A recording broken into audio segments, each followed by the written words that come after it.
وہاں پہ عیسائیت کے خلاف جو رد عمل تھا اس کی وجہ سے اس میں مذہب کی دشمنی جو ہے اس تحریک کے اندر خود بخود شامل ہو گئی.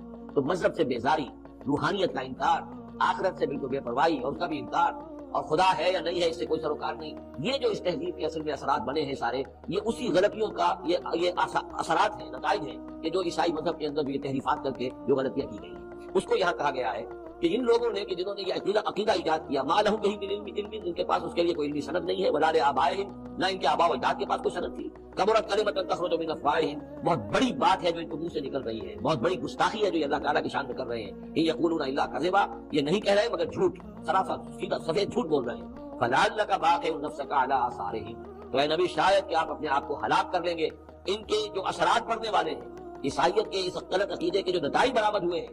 جب یہ نتائج ظاہر ہوں گے تو اتنے سنگین ہوں گے، فلعلک باخع نفسک، کہ ان کے احساس سے اور ان کے ادراک سے شاید کہ آپ اپنے صدمے سے اپنے آپ کو ہلاک کر لیں. ان لم یؤمنوا بهذا الحدیث اسفا، اگر یہ لوگ اس حدیث پر، اس قرآن پر، یہ بات جو بتائی جا رہی ہے اس پر ایمان نہ لائے، اس پر ایمان نہ لائے، اپنے غلط عقیدے پر قائم رہے، اس غلط مذہب کو انہوں نے برقرار رکھا، تو اس کا جو رد عمل ہوگا نوع انسانی پر، اور اس سے تاریخ انسانی اور انسانی ثقافت جس غلط رخ پر پڑے گی، جو دجالیت کا فتنہ اسے جنم لے گا، ان تمام چیزوں کے اثرات سے شاید آپ کو اتنا صدمہ ہو کہ فلعلک باخع نفسک علی آثارہم ان لم یؤمنوا بهذا الحدیث اسفا. انا جعلنا ما علی الارض زینۃ لها، ہم نے زمین کے اوپر جو کچھ ہے اسے اس کا گہنا بنا دیا ہے، بناؤ سنگار بنا دیا ہے، زینت بنا دیا ہے. یہ آپ نوٹ کر دیجیے، لفظ زینت اور زمین میں اس کی زیبائش اور آرائش، یہ اس سورہ مبارکہ کا عمود ہے. یعنی اس کو اتنا کھبا دیا ہے نگاہوں میں اللہ نے کہ آخرت سے خود بخود انسان غافل ہو جائے. یہ پردہ پڑ گیا، چمک دمک ہے، یہ کاریں ہیں، یہ بلڈنگیں ہیں، یہ کوٹھیاں ہیں، یہ عالیشان عمارتیں ہیں، یہ کیا کچھ اس کی جو سمجھیے پومپ اینڈ شو جو ہے اس وقت دنیا کا. اور ظاہر بات ہے امریکہ میں جا کر دیکھیے تو جو کچھ یہاں دیکھ رہے ہیں اس سے 10 گنا، 100 گنا، 1000 گنا آپ کو نظر آئے گا. عقلیں دنگ ہو جاتی ہیں. نتیجہ کیا نکلتا ہے کہ انسان یہ سمجھتا ہے کہ اصل شے یہی مادہ ہی ہے، اصل ہدایت میں یہی لوگ ہیں صحیح معنی میں کہ جنہوں نے واقعی علم حاصل کیا ہے. لہذا ان کی غلط تہذیب، ان کا غلط تمدن، ان کے تمام غلط ثقافت کے معاملات کے بھی ہم اسی طریقے سے پیروی کر رہے ہیں. یہ سارا مسئلہ جو ہے وہ اس لیے ہے کہ یہ چمک دمک دنیا کی زیبائش اور آرائش اس سے ہم متاثر ہیں. انا جعلنا ما علی الارض زینۃ لها، جو کچھ زمین کے اوپر ہے اسے ہم نے اس کے لیے بناؤ سنگار بنا دیا ہے، لنبلوہم، تاکہ ہم آزمائیں ان کو، ایہم احسن عملا، کون ہے ان میں سے اچھے عمل کرنے والا.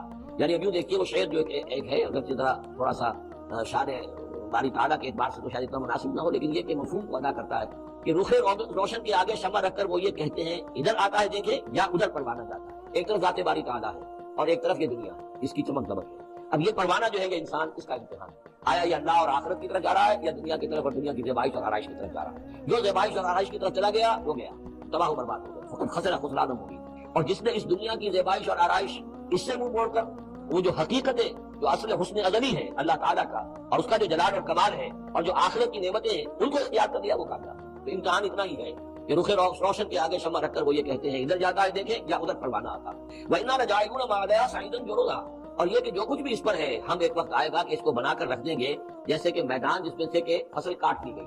جب قیامت ہوگی کیا ہوگا یہاں پر اسی زمین کو، نہ یہاں پہ کوئی وہ پہاڑ رہ جائیں گے، کوٹ کوٹ کر چپٹی کر دی جائے گی، نہ یہ اب یہ آپ کے پاس جو ہے وہ اسکائی اسکریپرز رہ جائیں گے، نہ یہ اعلیٰ شان عمارتیں ہوں گی، کچھ نہیں ہوگا. یہ سب برابر ہوگا جیسے کہ کسی کھیت کو جب فصل کاٹ دی جاتی ہے تو اب وہ پڑا ہوتا ہے ویران.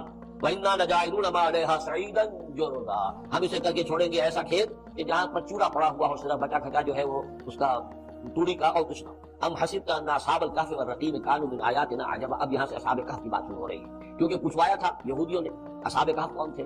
کیا تم سمجھتے ہو کہ اصحاب الکہف والرقیم، رقیم جو ہے ان کی تختی تھی ایک جس کے اوپر ان کے حالات لکھ کر جو ان کی ایک جو کہف تھی، ان کی غار جو تھی اس کے اوپر لگا دی گئی تھی، تو انہیں اصحاب الکہف بھی کہتے ہیں، اصحاب الرقیم بھی کہتے ہیں. یہ دونوں انہیں ایک گروہ کے نام ہیں. کیا وہ تمہارے خیال میں ہماری بڑی عجیب آیات میں سے تھا؟ یعنی واقعی تو بات تو غیر معمولی تھی، لیکن حقیقت میں ہمارے ہاں تو ہماری تخلیق میں، ہماری صنائی میں اس سے ہزاروں گنا زیادہ عجیب باتیں ہوتی ہیں. ہمارے لیے تو کچھ ہے ہی نہیں کسی بھی درجے میں. تم سمجھتے ہو شاید وہ بہت بڑی بات ہے. یہ اصحاب کہف کا جو قصہ ہے اب میں سمجھتا ہوں کہ پورے وثوق کے ساتھ ہم کہہ سکتے ہیں یہ قصہ کیا تھا. دیکھیے جب حضرت مسیح علیہ السلام آئے ہیں تو یہ پورا علاقہ جو ہے فلسطین کا اور یہاں پہ جو آپ نے تبلیغ کی ہے تو یہ اس وقت رومن امپائر کا ایک حصہ تھا. اگرچہ مقامی طور پر ایک لوکل بادشاہ جو تھا یہودی وہاں پر حکومت کر رہا تھا، لیکن وہ پپٹ تھا، اصل میں تو حکومت جو تھی رومیوں کی، رومی تھے بت پرست. اور اس کے بعد چونکہ انہوں نے بغاوت کی، حضرت مسیح تو اٹھا لیے گئے سن 30 میں، سن 30 عیسوی کے آس پاس یا 33 عیسوی کے آس پاس. لیکن اس کے بعد جو ہے یہودیوں نے بغاوت کی رومیوں کے خلاف، جس کے نتیجے میں سن 70 عیسوی میں ٹائٹس رومی نے تو ان کی حکومت بھی ختم کی اور بیت المقدس کو برباد کیا، یروشلم کو تباہ کیا، 1,33,000 یہودیوں کو قتل کیا اور ان کو بھیج دیا، نکال دیا وہاں سے باہر.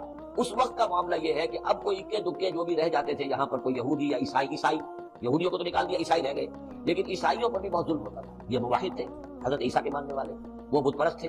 تو اس زمانے میں کہیں بادشاہ کوئی تھا، ڈیسیس یا دقیانوس جس کو کہتے ہیں، اس کے زمانے میں کچھ جو عیسائی تھے حضرت عیسیٰ پر ایمان رکھتے ہیں. آج کے عیسائیوں پر قیاس نہ کیجیے، جو نصارہ تھے، حضرت عیسیٰ کو ماننے والے جو موحدین تھے، ان میں سے کچھ نوجوانوں کی پیشی ہوئی بادشاہ کے دربار میں. انہوں نے کہا کہ تم اپنے نئے دین سے اگر باز نہیں آؤ گے، اتنے دن کی مہلت تمہیں دی جا رہی ہے تو تمہیں سولی چڑھا دیا جائے گا. بس مہلت دی جا رہی ہے، جاؤ اور کر لو. سوچ ان لوگوں نے آ کر سوچا کہ اب نہ تو ہمارے لیے یہ ممکن ہے کہ ہم مقابلہ کر سکیں، چلو کسی غار میں چھپ جاتے ہیں. لیکن اللہ تعالیٰ کیا کرتا ہے ہمارے لیے، وہ غار میں جا کر چھپے، اور غار میں جا کر چھپے ہیں تو اللہ نے انہیں وہاں پر سلا دیا. موت تاری نہیں کہ سلا دیا.